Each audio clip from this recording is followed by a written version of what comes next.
जय हिंद। दोस्तों, आप सभी लोगों ने एट्थ पे कमीशन के अप्रूवल के रिगार्डिंग न्यूज़ डेफिनेटली सुनी होगी और जैसे ये न्यूज़ आई है मीडिया के अंदर कई तरह की स्पेकुलेशन शुरू हो गई हैं। बहुत बड़े बड़े क्लेम्स किए जा रहे हैं मीडिया के अंदर जो प्रोबेबल पे हो सकती है जब एट्थ पे कमीशन लागू होगा, और उसको सुन के आपको बहुत ज़्यादा खुशी मिल रही होगी अगर आप एक गवर्नमेंट एम्प्लॉय हो या फिर एक गवर्नमेंट एग्जाम के एस्पिरेंट हो। आज के सेशन में हम ये जो सारे क्लेम्स हैं इनका एक रियलिटी चेक करेंगे कि ये क्लेम्स सही भी हैं या नहीं, और असल में प्रैक्टिकली आपकी जो पे होगी आफ्टर एट्थ पे कमीशन वो कितनी होगी। सो आज के सेशन में हम क्या क्या पॉइंट्स डिस्कस करेंगे। सबसे पहले हम एक छोटी सी इंट्रोडक्शन करेंगे, समझेंगे कि मुद्दा है क्या। उसके बाद एनालिसिस करेंगे कि जब सेवन्थ पे कमीशन लागू हुआ था तो कितना इंक्रीमेंट हुआ था, सो डैट हमें थोड़ा आइडिया लग सके कि प्रैक्टिकली चीज़ें होंगी कैसी एट्थ पे कमीशन के बाद। उसके बाद एनालिसिस करेंगे कि एट्थ पे कमीशन के जो क्लेम्ड इंक्रीमेंट्स हैं जो मीडिया में आपको सुनने के मिल रहे हैं वो कितने सही हैं और कितने गलत, और लास्ट में आप कितनी इंक्रीमेंट अपना एक्सपेक्ट कर सकते हो जो अभी आप पे ड्रॉ कर रहे हो। सबसे पहले हम इंट्रोडक्शन से स्टार्ट करते हैं। देखो, अभी कुछ टाइम पहले ही हमने एक सेशन बनाया था जिसमें हमने डिस्कस किया था कि क्या गवर्नमेंट सेक्टर के अंदर पेज जो है आपकी परफॉर्मेंस पे बेस्ड हो जाएंगी। वो सेशन का कारण क्या था, क्योंकि मीडिया में कुछ इस तरह की रिपोर्ट्स आई थी। वो क्यों आई थी, क्योंकि 3 दिसंबर को पार्लियामेंट के अंदर मिनिस्ट्री ऑफ फाइनेंस की तरफ से ये स्टेटमेंट दिया गया था कि नियर फ्यूचर के अंदर एट्थ पे कमीशन का गठन करने का भी कोई इरादा नहीं है। सो इसके बाद कई तरह की स्पेकुलेशन आई, लाइक यहाँ पर आप 17 दिसंबर की न्यूज़ देख रहे हो कि हो सकता है आने वाले टाइम में फिर परफॉर्मेंस बेस्ड सैलरी हाइक्स मिले अगर पे कमीशन का कोई गठन नहीं होगा। अब इस तरह की न्यूज़ आई इसीलिए थी क्योंकि अगर आप पास्ट ट्रेंड देखोगे पे कमीशन का तो हर 10 से 12 सालों के अंदर पे कमीशन के गठन का अप्रूवल हो जाता है। बट जब सरकार ने कहा कि अभी नियर फ्यूचर में पॉसिबिलिटी नहीं है तो कहीं ना कहीं क्वेश्चन मार्क उठ गए थे।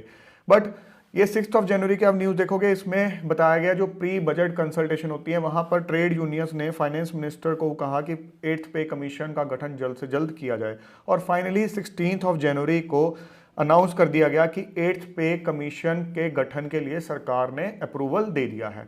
अब ये जो पे कमीशन है इसका बेनिफिट किसको होगा, जो 50 लाख के आसपास इंप्लॉइज हैं, गवर्नमेंट इंप्लॉइज हैं, और 65 लाख के आसपास जो पेंशनर्स हैं सेंट्रल गवर्नमेंट के including serving and retired defence personnel. जो दिल्ली है उसी के अंदर 4 लाख के आसपास जो है यूनियन गवर्नमेंट के, सेंट्रल गवर्नमेंट के इंप्लॉइज हैं। तो कहीं ना कहीं आप देख सकते हो कि जो दिल्ली का इलेक्शन है वो भी एक मेजर फैक्टर हो सकता है इस अनाउंसमेंट को लेके, क्योंकि अभी आप देख रहे हो दिल्ली इलेक्शन आने वाला है तो कहीं ना कहीं जो ये गवर्नमेंट इंप्लॉइज हैं इनका वोट जो होता है बहुत ज़्यादा इंपॉर्टेंट हो जाता है। और जब भी कोई पे कमीशन अनाउंस होता है तो इसके अंदर देखा जाता है कि एक चेयरपर्सन होते हैं, उनके अलावा 2 मेंबर्स होते हैं। यूजुअली जो रिटायर्ड जज होते हैं सुप्रीम कोर्ट के उनको पे कमीशन का हेड बनाया जाता है। जैसे कि जो 7th पे कमीशन था उनके जो हेड थे वो थे रिटायर्ड जस्टिस AK माथुर। और जो 7th पे कमीशन था, अब आपके लिए इंपॉर्टेंट है जानना, यहां से अब हमारा जो सेकंड पार्ट है सेशन का वो स्टार्ट हो गया है कि 7th पे कमीशन का थोड़ा हमें एनालिसिस करना होगा तभी पिक्चर क्लियर होगी हमारी 8th पे कमीशन को लेके। सो 7th पे कमीशन ने काम शुरू किया 2014 के अंदर और नवंबर 2015 के अंदर 1.5 साल के आसपास लगभग आप कह सकते हो टाइम लगाया था। नवंबर 2015 के अंदर इन्होंने रिपोर्ट सबमिट कर दी और जो इनकी रिकमेंडेशंस थी वो नवंबर 2016 के अंदर इंप्लीमेंट हुई। ऑल्दो एरियर्स जरूर दिए जाते हैं जो उसमें बता दिया जाता है कि इस बैक डेट से आपको बेनिफिट मिलने शुरू होंगे, तो लागू जो हुआ था नवंबर 2016 से हुआ था। और जो 7th पे कमीशन था उसके अंदर जो फिटमेंट फैक्टर यूज हुआ था इसको भी हम समझेंगे, क्योंकि आप में से बहुत लोगों को इसकी टेक्निकल डेफिनेशन नहीं पता, आपको मोटा मोटा पता है, जिसकी वजह से आप कहीं ना कहीं गुमराह हो जाते हैं। मीडिया के अंदर भी जो चीजें आ रही हैं वो इसी की कंफ्यूजन की वजह से आपको बड़ी हाइप करके दिखाई जा रही हैं। सो 2.57 का जो फैक्टर था फिटमेंट फैक्टर वो मिनिमम बेसिक पे को फाइनलाइज करने के लिए कमीशन ने यूज किया था। ऑल्दो जो ट्रेड यूनियंस थी उनकी जो डिमांड थी आप देख सकते हो यहाँ पर 3.68 के आसपास थी और उसके सामने 2.57 कुछ भी नहीं है। सो डिमांड हमेशा हायर साइड पर रखी जाती है ताकि कहीं मिडल वे में एक चीज जो है वो फाइनलाइज हो सके। तो ये जो है ये है 7th पे कमीशन का जो पे मैट्रिक्स है। अब जो पे चल रही है करंटली गवर्नमेंट के अंदर वो इसी मैट्रिक्स के हिसाब से चलती हैं, और इसके ऊपर अगर आप देखोगे सबसे ऊपर लिखा हुआ पे बैंड। ये पे बैंड और ग्रेड पे जो होता था ये 6th पे कमीशन के अंदर होता था। और आप ये सबसे पहला जो कॉलम है यहाँ पर, फर्स्ट कॉलम नहीं कहूंगा मैं, सेकेंड कॉलम, जहां पर ये 7,000 आपको देखने को मिल रहा है। सो एंट्री पे 7,000। सो 6th पे कमीशन के टाइम पे जो एंट्री पे थी, स्टार्टिंग एंट्री पे वो थी 7,000, और उसको 2.57 से मल्टीप्लाई कर कर वो उसको कर दिया गया 18,000, इसीलिए आता है फिटमेंट फैक्टर 2.57 का। बट ये वाकई इतना बड़ा जंप था 2.57 टाइम्स का? नहीं, इसको आपको ध्यान से समझना होगा। अगर आप ये वाली स्लाइड समझ आते हो तो आगे का पूरा सेशन आपको बहुत इजीली समझ में आ जाएगा।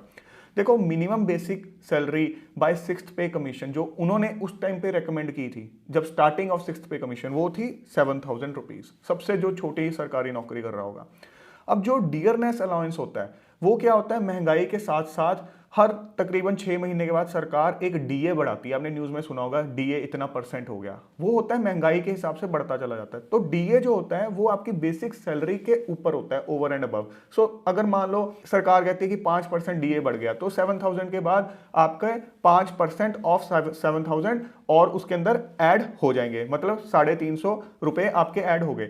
सो ऐसे ऐसे हर 6 महीने बाद बढ़ता चला जाता है। सो यहां पर आप ध्यान से देखो, 1 जनवरी 2016, ये 2016 क्यों यहां पर मैं देख रहा हूं, क्योंकि सेवंथ पे कमीशन जो था वो 2016 से लागू हुआ था। सो डियरनेस अलाउंस 2006 से बढ़ता बढ़ता, 6 में क्या था, सिक्स्थ पे कमीशन शुरू हुआ था। सो 6 से बढ़ता हुआ 16 तक 125% पे आ गया।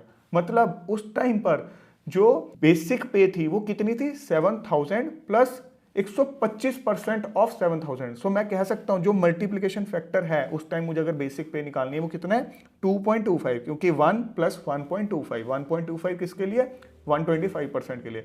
सो 7,000 को जब मैं 2.25 से मल्टीप्लाई करता हूं तो क्या आता है, 15,750।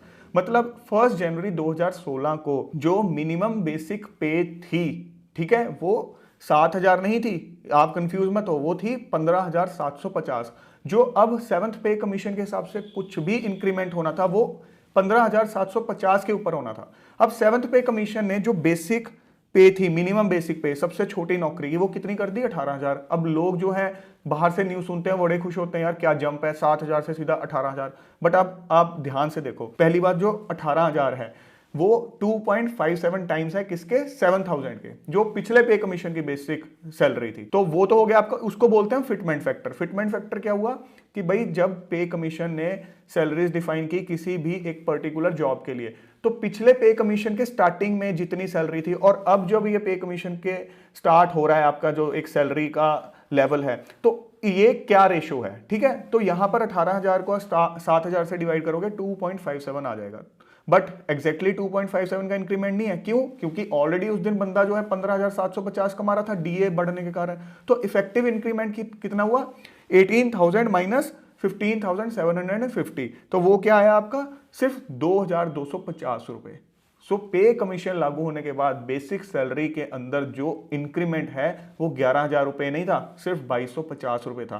कितना %, 14.2%। वैसे भी आपको पता है हर साल 3% का इंक्रीमेंट तो वैसे भी होता है, डीए तो अलग होता ही है, 3% का इंक्रीमेंट वैसे भी आपको मिलता चला जाता है लगभग।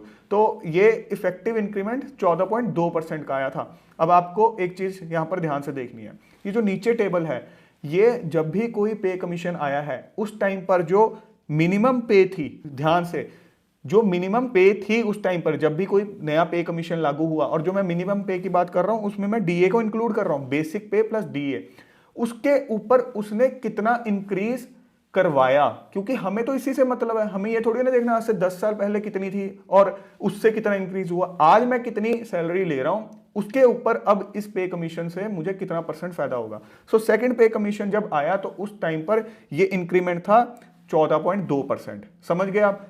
थर्ड के टाइम पे 20.6 पहले से ज्यादा हुआ, फिर 27.6, फिर 31%, फिर 54%, सिक्स्थ पे कमीशन के टाइम पर 54%, काफी बड़ा जंप था। और सेवंथ पे कमीशन के टाइम पर सिर्फ 14.3%। कई लोग सोचते हैं कि यार सेवंथ पे कमीशन में बहुत जबरदस्त इंक्रीमेंट हुआ, बट आप ध्यान से देखोगे तो आपको देखने को मिलेगा वन ऑफ द लोएस्ट ही हुआ है परसेंटेज वाइज अगर हम बात करें। अब आपको यहां पर यह चीज समझ आ गई फिटमेंट फैक्टर की और एक्चुअली में इंक्रीमेंट होता गया। अब हम एग्जांपल के लिए आईएएस ऑफिसर की भी बात कर लेते हैं या ग्रुप ए की कोई भी नौकरी है। तो सिक्स्थ पे कमीशन के हिसाब से इनकी जो थी बेसिक पे, एंट्री लेवल पे, वो थी 21,000, 15,600 प्लस 5,400 इनका ग्रेड पे 21,000 रुपए। डियरनेस अलाउंस 1 जनवरी 2016 को जब सेवंथ पे कमीशन लागू हुआ तब कितना था, 125%। मल्टीप्लिकेशन फैक्टर क्या हुआ, 2.25, और एग्जिस्टिंग बेसिक सैलरी 1 जनवरी को कितनी बन गई इनकी, 47,250। जब 7th पे कमीशन लागू हुआ, इनके लिए फिटमेंट फैक्टर कितना यूज किया गया? 2.67। उनके लिए 2.57 था लोएस्ट वालों के लिए, इनके लिए 2.67, और इनकी एंट्री लेवल बेसिक पे बना दी गई 56,100 रुपीज।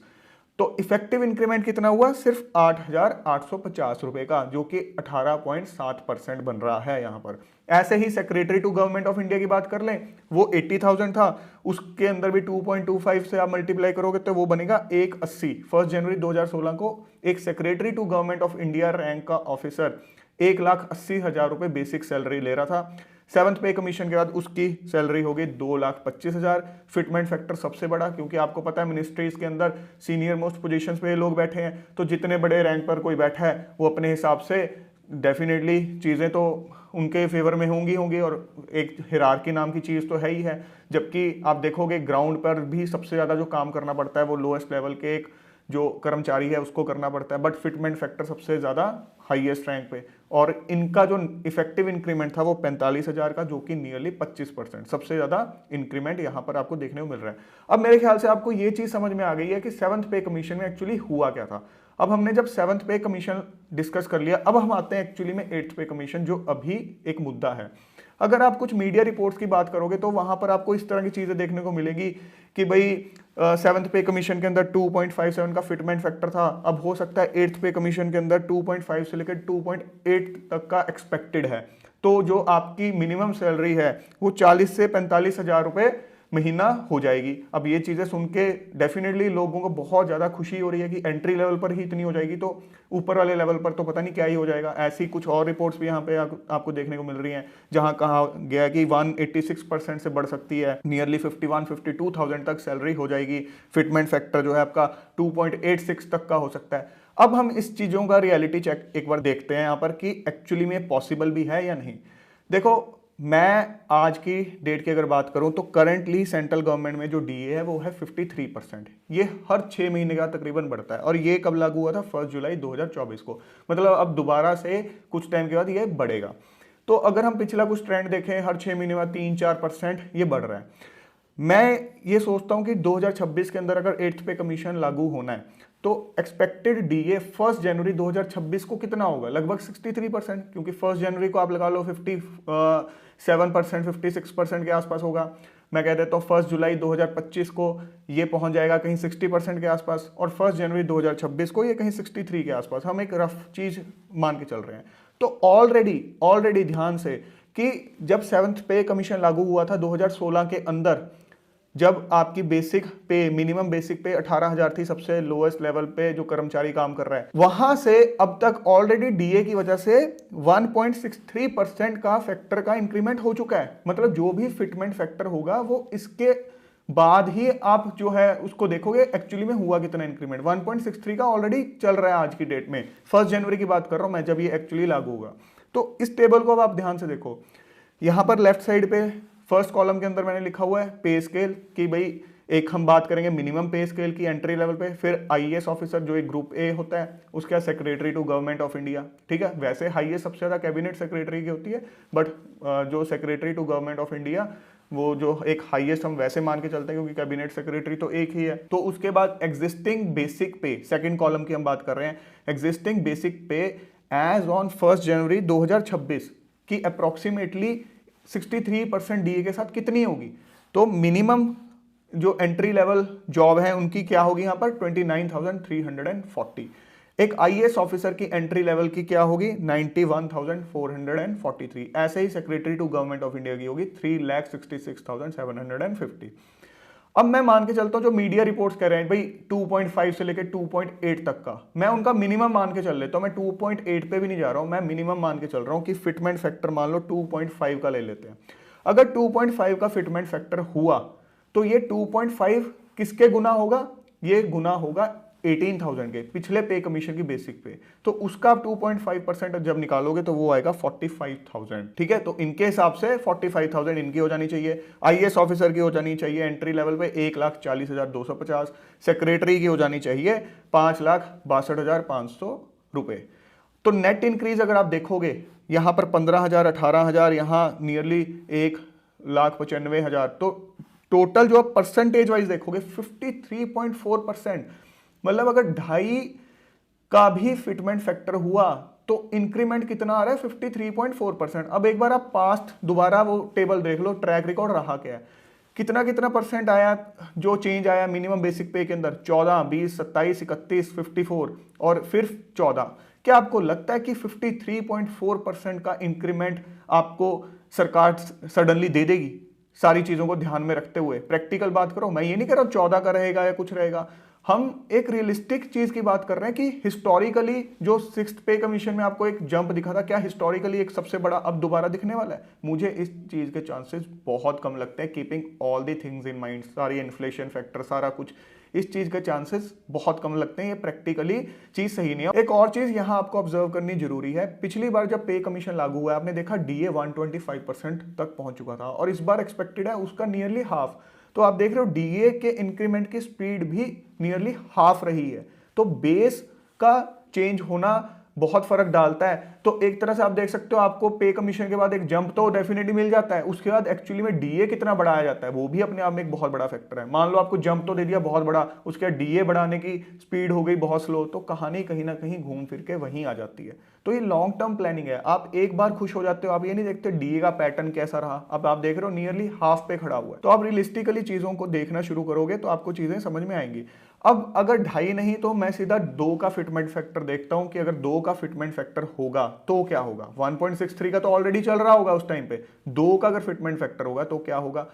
उस केस में net increase minimum entry level basic पे का क्या होगा, 6,500 के आसपास, मतलब 22.5% के आसपास। ऐसे आईएएस ऑफिसर के ऊपर आप देख सकते हो ऑब्वियसली उनका फिटमेंट फैक्टर अलग होगा थोड़ा सा, क्योंकि अगे पहले हमने देखा था कि अगर उनका 2.57 था एंट्री लेवल पे, आईएएस वालों का था 2.67, ऐसे ही secretary to government of India वालों का 2.81 के आसपास ऐसा कुछ था। तो वेरी करेगा, बट मैं एक फिर भी मान के चल रहा हूँ यूनिफॉर्म कि 2 का अगर फिटमेंट फैक्टर होगा तो भी आप देख रहे हो 22.7%, और आप यहाँ देख सकते हो 22.7% अगर पैटर्न के हिसाब से देखोगे तो ये कहीं ना कहीं आपको रियलिस्टिक फिर भी लग सकता है। और अगर मैं ये जो पूरे पिछले 6 बार के इंक्रीमेंट्स हैं इनकी परसेंटेज की एवरेज भी निकाल लूं तो वो कहीं आपके 27% के आसपास निकल के आती है। तो 27% अगर आप चाहते हो तो उस केस में फिटमेंट फैक्टर आपका कहां होगा, 2.1 के आसपास। ऐसे केस में जो नेट इंक्रीज आएगा वो आएगा 8,500 के आसपास मिनिमम बेसिक पे का। तो आप कह सकते हो वो 37,800 हो जाएगी। ऑलरेडी वो बंदा 29,340 ड्रॉ कर रहा था, बट उसके ऊपर फिटमेंट फैक्टर लग के वो 37,800 हो जाएगी। नेट इंक्रीज आपका 28.8%। सो आप देख रहे हो, तो पिक्चर आपको अब क्लियर हो रही होगी रियलिस्टिकली कि अगर 2 का फिटमेंट फैक्टर होगा तो 22.7%, जो कि अगेन आपको रियलिस्टिक लग रहा है, हो सकता है इससे भी कम हो, 1.9 पर रह जाए, ठीक है, 1.85 पर रह जाए, बट जो 2.5 का फिटमेंट फैक्टर की मिनिमम 2.5 का होगा वो चीज प्रैक्टिकली बिल्कुल भी पॉसिबल नहीं है। अगर आप पास्ट ट्रेंड देखोगे, रियलिस्टिक पिक्चर मैंने आपके सामने रख दी है। आपका जो भी पे स्केल है करंटली, आप जिसमें भी काम कर रहे हो या जिस भी एग्जाम की तैयारी कर रहे हो, आप अकॉर्डिंगली एग्जिस्टिंग जो आपकी बेसिक पे है उस रैंक पे और जो डीए चलेगा 63% के आसपास आप लगा लो, उसको आप मान लो, और उसके बाद फिटमेंट फैक्टर इस तरह से 1.95 टू 2.1 लगा के आप कैलकुलेट कर सकते हो कि हाँ मिनिमम इतना होगा और हद इतना हो जाएगा, इससे ज़्यादा मुझे एक्सपेक्ट नहीं करना चाहिए। सो प्लीज़ जब भी आप मीडिया के अंदर कुछ भी इस तरह की चीज़ें पढ़ते हो तो अपना थोड़ा दिमाग यूज़ किया करो। कई बार चीज़ें ऐसे ही हवा में लिख दी जाती है बिना चीज़ों को समझे हुए। टेक्निकली चीज़ों को समझो, रियलिस्टिक पिक्चर देखो और फिर आपको पिक्चर अच्छे से क्लियर हो जाती है। सो फ्रेंड्स, आई होप आज के सेशन से जो एक हाइप बना दिया गया सडनली मीडिया के अंदर, और ये फर्स्ट टाइम नहीं है, हर बार ही ऐसा होता है, जब भी पे कमीशन आता है इस तरह से हाइप बना दिया जाता है, बट हमें अपना दिमाग यूज़ करना है। सो वो हाइप क्लियर हो गया होगा तो आप अब रियलिस्टिकली चीज़ों को देख सकते हो। सो दोस्तों, जल्द मिलेंगे एक और नए और इंपॉर्टेंट सेशन के साथ। Till then keep grinding yourself and stay fit and healthy. जय हिंद।